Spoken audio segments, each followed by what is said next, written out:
1, 2, go! Unmute your mic. I want to hear. Good morning, Enjoy everyone. your day. Good morning, All the best, everyone. guys. Morning.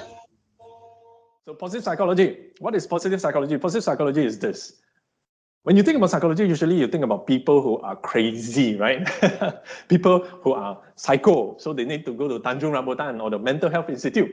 So essentially, psychology is what it is, right? We look at diseases. We look at a person. We try to diagnose. Do you have schizophrenia? Do you have depression? Do you have what do you call that? Do you have anxiety disorders? Do you have agoraphobia? Do you have OCD and so on and so forth? So psychology is essentially looking at a person and trying to diagnose: is there something wrong with you? Is there something wrong with your mental health? Something wrong with you mentally? And usually, especially Malaysians, we wouldn't want to see a psychologist. We wouldn't want to see a psychiatrist as well, because if we go and see them, it means that there's something wrong with us. And when we see them, usually what they would do is they will start assessing us. And they will take out all the assessment tools, start to give a score, and then start to see, okay, you fall into which category of which disease and so on. Okay, and that is the traditional psychology. Now, positive psychology is different. Positive psychology is not just looking at what is wrong with people, but it is looking at what is right with people. I repeat, it is not looking at what is wrong with people, but it is looking at what is right with people. And when we say what is right with people, it means we want to look at the best things in life. We look at people, they're so successful. We look at people, wow, they're so happy in life. We look at people, wow, you have attained life satisfaction and meaning and purpose in life. And then what positive psychology does is we study them. Okay, we study them and understand what are the strategies, what are the skills, what are the ingredients in their life that has caused them to achieve that success. Okay, and once we understand what has caused them to achieve that success, we want to replicate it. Okay, we note it down, we do research, and then we share it with the world. Okay, that this is what you can do to attain the best that you can attain in your life, to attain life satisfaction, to attain joy, to attain meaning and purpose in your life. And I want to share with you my quote here. My quote here is, if you believe that every challenge is a skill that can be learned, you will eventually learn the skill to face every challenge. All right? Whatever challenge that you have right now, be it academics, be it relationships, be it with parents, be it with anything that you're trying to achieve, okay, even in your activities, gaming activities or relationships, social learning and whatever. If you believe that this challenge or this problem that you're facing is actually something that you can learn to overcome, it is just lack of a skill. All right, you believe that, okay, right now I'm a shy person, and my challenge is I do not know how to go up and speak to others. And if you believe this particular problem that you have is actually because of a certain skill that you are lacking in, okay, you will eventually learn the skill, and to be able to speak to others is to get hold of this skill. Okay, and positive psychology is basically what we're trying to do. How did the person become so successful? We tell you, we research and we know that this person is successful because of certain ingredient in their life. So we take this ingredient, we know that, okay, to be able to speak in front of people, there's this particular skill that I need to learn.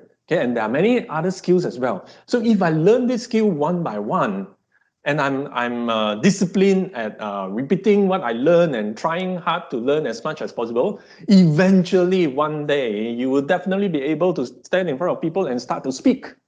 All right? you won't be so scared already. Although, yeah, even great speakers, even myself, I still feel jittery sometimes when I stand in front of people. But then, if I believe that this particular problem is something that I can learn because it's a skill, eventually, whatever problem that you face in your life, you think this way is a skill, you will be able to face all the challenges that you have in your life. All right?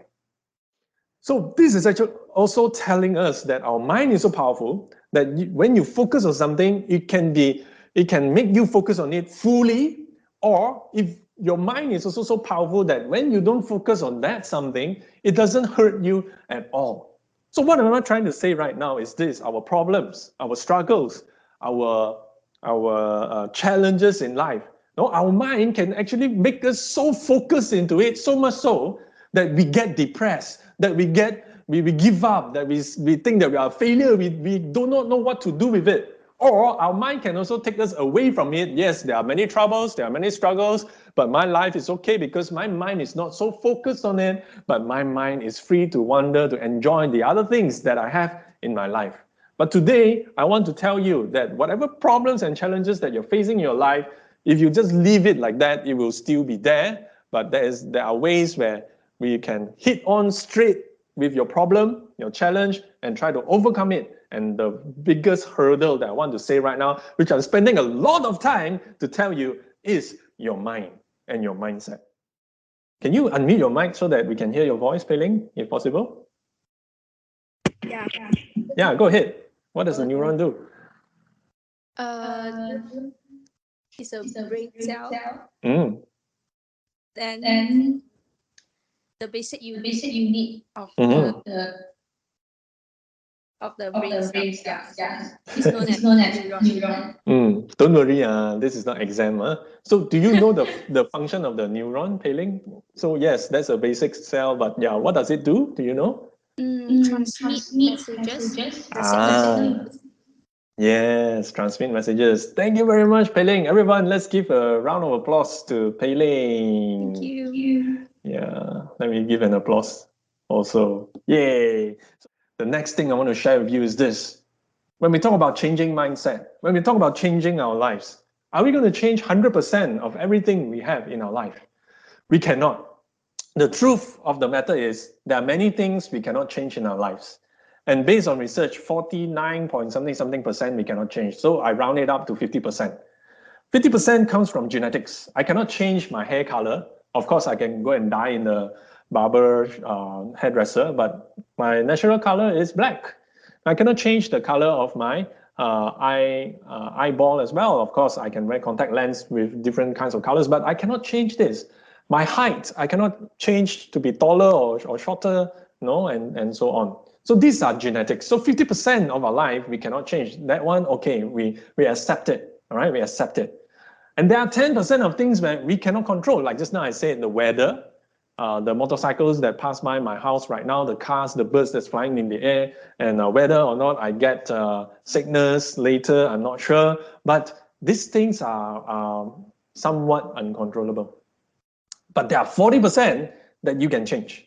And these things are intentional activities. These things are controllable factors that when you can make a decision to do it or don't do it, and these are the things within your control.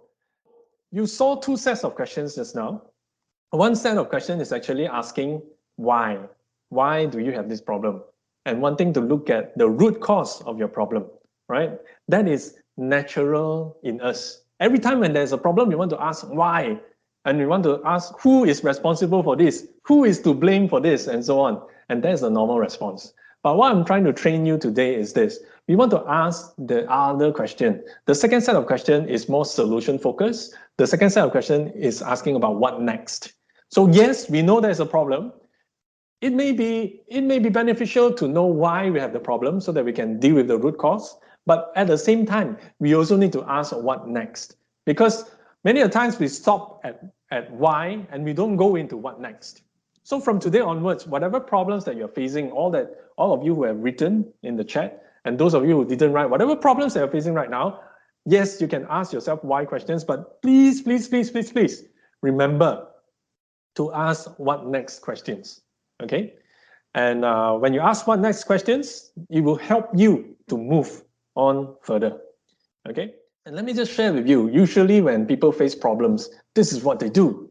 Okay, when there's an event, FYP, oh no, then first you think about it. Is it a threat to you? No lah, FYP not important, so ignore lah, no need to do. But no, FYP is important. Is it a threat? Yes, yes. Oh, so stressful, so stressful. Then secondary appraisal, you will start to think, do you have the skills to write your FYP? Do you have the knowledge to actually start writing? Do you have the resources to actually start doing your FYP? No, I don't have anything. No, so usually if you don't have anything, you succumb to the problem.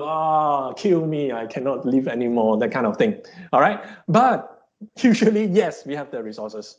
right? And the resources will help you to bounce back to where you're at. So if you have an event which hits you really hard, it is a threat, and you should think in a way that, yes, I will be able to overcome this. And if you tell yourself you'll be able to overcome this, what happens again? Remember, in your brain, the neuron is fired. Whether or not you are able to solve it or not, it's not important. What is more important is you believe that you'll be able to solve it, because once you believe you will be able to solve it, your mindset is, yes, I will do something about it, and I will try my best to solve that particular problem, and it will help you to move back to resilience.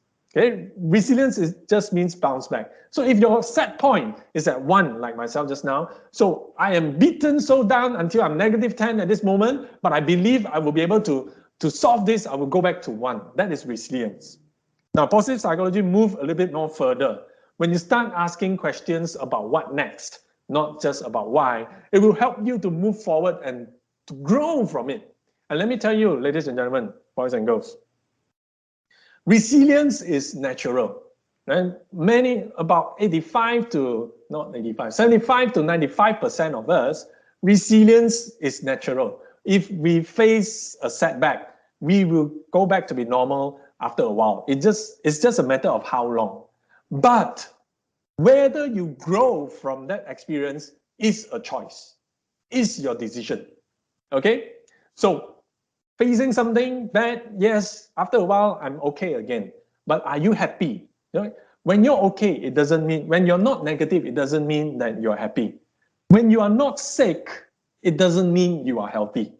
So what we're trying to do today, when we talk about facing challenges, when you have no problems, it doesn't mean that you are growing. So look at problems in a way that, yes, I have a problem, I will be able to bounce back, and I will be able to grow. Okay? Put your problem in perspective. Put your thinking in perspective.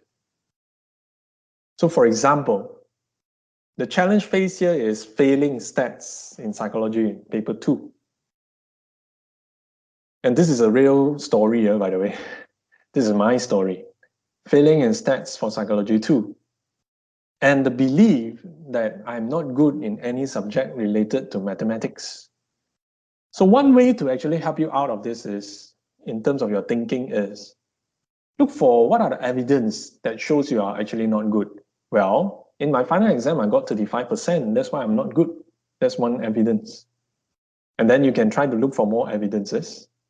Now, the other side is evidence against. So what are some of the evidence that actually say that, no, you're okay with mathematics? When I look back at my results, actually in STPM, I got an A for my Max 2. I didn't get an A for my Max 1, but I got an A for my Max 2 actually. And Max 2 is dealing with statistics. And right now in year 2, when I'm doing statistics for psychology 2, I have failed. So yes, there's some evidence that, no, I'm not good, but also there's some evidence that says that I'm actually okay. I did manage to get an A. When we talk about critical thinking or resilience thinking, how do you strengthen your mind to face challenges effectively? It's actually basically what we choose to think and what we choose to do. And of course, there are certain things that however much you try, you may not be able to achieve. That one, okay lah, we let it go, it doesn't matter. But things such as right now you're studying, and in your studies, your exams are important, your subjects are important. No, it is possible to actually do something about it, okay? So I want to say thank you, everyone, for being here today, because like I said, time is life. And I want to thank you that you have given your life to me these 2 hours, as much as I have given my life to you. And I hope you have enjoyed the session so far, what you have listened to. And I want to wish you all the best in all that you're doing. And remember, I believe in you. I hope you have believed in yourself as well. You know, and whatever you do in your life, you can achieve, but your mindset must be right. It's always back to your mindset. If it is not your mindset, I do not know what else. Yeah? So just go for it, do it. You know what is important for you, go for it, do it, and I will see you in your graduation robes very soon. Okay? And like I said, this is the start of a friendship. Continue to connect with one another. And I told you, Facebook, LinkedIn, I even have a YouTube channel. You can all watch everything that I do with positive psychology. So my vision, okay, lastly, my vision is not to be the most famous trainer or most famous motivator and so on, because there are so many people so famous. My inspiration is Tony Robbins. But I cannot be Tony Robbins. No, of course, I can try to be Tony Robbins one day, but my goal is not to be him. My goal is to continually develop people and improve lives. And I know very clearly that when I continue to develop people and improve lives, one day I could be a famous motivator or famous speaker. Yeah? But that is not my final goal. My final goal is to continually improve lives, continually developing people, and that is what makes me happy. So for you, same thing. You may have your final goal. I want to be a lawyer, doctor, and so on. But let me tell you, once you become a lawyer, don't let it be your final goal. Let your final goal be, for example, saving lives. Yeah, and continue on throughout your years. You will continue saving lives, and that is what makes you happy. And that is what would change the world, not because of who you are, but because of what you do.